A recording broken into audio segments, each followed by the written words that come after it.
Alors, mon idée, c'est de proposer une manière de diffuser le tennis qui soit suffisamment différente de ce qui existe pour que des gens qui aujourd'hui ne sont pas fans de tennis, finalement, s'y intéressent et apprécient ce sport qui est exceptionnel. Je trouve qu'il y a beaucoup de portes qui sont fermées à l'entrée.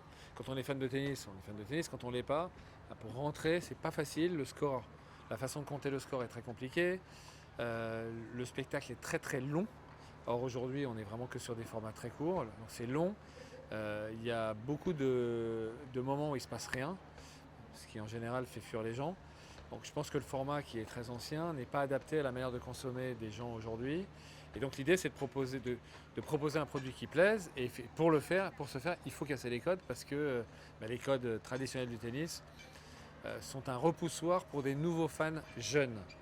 Ils plaisent énormément aux fans traditionnels de tennis, comme moi d'ailleurs, qui aiment beaucoup le tennis tel qu'il est, mais ne plaisent pas en revanche à des jeunes qui cherchent un spectacle, on va dire, plus court, plus intense, plus dynamique, plus interactif. Voilà, donc on a imaginé, enfin c'était vraiment ça l'idée. L'idée c'était d'imaginer le tennis du futur. Le tennis du futur sans spectateur en chair et en os, c'est-à-dire qu'on voit à travers un ordinateur, c'est ça, sur un site, on ne Alors peut oui, pas assister au match. non, le tennis du futur, le problème c'est qu'aujourd'hui on a une maladie qui s'appelle le Covid-19 qui nous empêche d'avoir du public. Ouais. Donc on s'est adapté. Le but et le principe c'est pas qu'il n'y ait pas de public. S'il y a du public c'est encore mieux évidemment. Mais aujourd'hui il n'y a pas de public effectivement. Donc on regarde ça sur une plateforme en streaming qui permet de vivre une expérience tennistique complètement différente de ce que l'ATP, la WTA et les grands chelems proposent. Une expérience immersive puisque on est vraiment avec le joueur qui nous parle au changement de côté, puisqu'il est interrogé à chaque changement de côté. On comprend ce qu'il ressent, là où il en est, pourquoi il a fait les choix qu'il a fait pendant les matchs. Ensuite, il y a du coaching, donc on entend les interactions entre le coach et le joueur. L'idée, c'est de vivre un peu ce tennis de l'intérieur, ça, c'est une première chose. Et deuxièmement, d'avoir accès à un spectacle court, dynamique, puissant, interactif, amusant, etc. Ok, donc à terme, ça veut dire que une fois que la crise sera terminée, l'aventure se poursuivra et les gens pourront assister. Il y aura des spectateurs, des tribunes. Oui, bien sûr. Ouais, Oui, bien sûr. d'accord. Le principe de UTS, c'est pas qu'il n'y ait pas de public, c'est pas ça le principe. Le principe, c'est ce que je viens de vous expliquer. Et ensuite, on vit une période qui est un peu compliquée pour tout le monde, dans laquelle on ne peut pas permettre au public d'assister à des événements sportifs. Donc on fait sans. Et on a imaginé comment faire pour que ce soit vivant malgré le fait qu'il n'y ait pas de public, mais s'il y en a demain, ce sera beaucoup mieux. Ok, et à terme, donc, en fait, c'est de fidéliser, ça passe par un abonnement Oui, aujourd'hui, ok. tout à fait. C'est un abonnement à une plateforme qui permet d'accéder à tout un écosystème dans lequel il y a évidemment tous les matchs en live, il y a tous les matchs en replay, on a toutes les émissions avant, entre les matchs, après les matchs. On raconte des histoires, on va proposer aussi des reportages, des interviews de joueurs, des entraînements en streaming. On s'immerge dans un nouveau monde qui est beaucoup plus au cœur de l'action et qui permet, je pense, est beaucoup plus intime et beaucoup plus intéressante. Vous êtes en concurrence avec ce qui se passe dans le tennis traditionnel? Est-ce que c'est complémentaire, différent, en concurrence? Pour moi, c'est plus complémentaire qu'en concurrence parce que je pense que les deux expériences sont incomparables. Je pense que potentiellement, les deux, on peut se nourrir l'un de l'autre. Un fan de tennis traditionnel peut aimer UTS, c'est mon cas, moi j'aime les deux.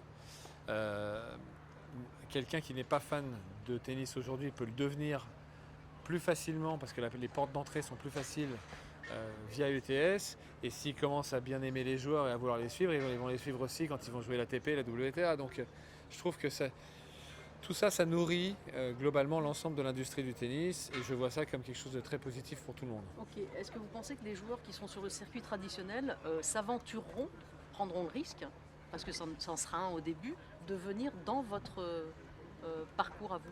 Pour moi, il y en a un certain nombre qui ont pris le risque et puis pas des moindres puisqu'on a 4 Mais top il n'y a 10. rien en ce moment. Ah, vous voulez dire quand tu auras... Oui. D'accord, on verra. Aujourd'hui, personne ne peut répondre à ces questions-là. Parce que, on ne sait pas à quoi ressemblera le tennis demain. On n'en a aucune idée, personne ne sait. Il y a une crise économique terrible qui est en train de se produire, qui est la conséquence de la crise sanitaire. Tous les tournois sont en difficulté. Les trois quarts des tournois ne peuvent pas se monter. Aujourd'hui, on ne sait même pas s'il y aura un tournoi d'ici la fin de l'année. On ne sait pas à quoi ressemblera le calendrier à l'avenir, s'il y aura peut-être beaucoup plus de places. l'ATP et la WTA vont peut-être voir d'un très bon œil cette formule si elle réussit dans sa capacité à amener des nouveaux fans au tennis. Donc on va discuter. Tout est ouvert. En fait, l'idée c'était de faire vivre cette expérience, de voir si ça fonctionne, de voir si le public répond présent, et ensuite de discuter avec les différents intervenants, et puis on trouvera des solutions de toute façon. J'ai une dernière question, quand vous dites tout est ouvert, ça veut dire quoi? Ça veut dire un partenariat avec l'ATP éventuellement pour une nouvelle formule? Pourquoi? Tout est ouvert. Il y a pas, je pense qu'il y a de la place pour 2 ligues. Je pense que c'est très important de continuer à satisfaire les fans traditionnels de tennis qui, eux, pourraient, pour certains d'entre eux en tout cas, être déboussolés sur une formule beaucoup plus moderne. Et je pense qu'il faut leur laisser leur formule, qui leur plaît. Il y a des millions de fans à travers la planète qui aiment le tennis tel qu'il est. C'est très bien. Je pense par contre que, puisque le tennis ne parvient pas à renouveler sa base de fans, qui a un manque, qui a un besoin, l'UTS, j'espère, va y répondre. Et donc qu'il y ait 2 circuits parallèles qui ont des fonctions différentes mais qui nourrissent un écosystème général, ça aurait du sens aussi. Donc on est en discussion tous ensemble et je pense qu'effectivement tout est ouvert. On ne sait pas de quoi sera fait demain. Tout ce qu'on sait, c'est que nous on avance et qu'il y a un moment où il faudra qu'on se retrouve d'une manière ou d'une autre.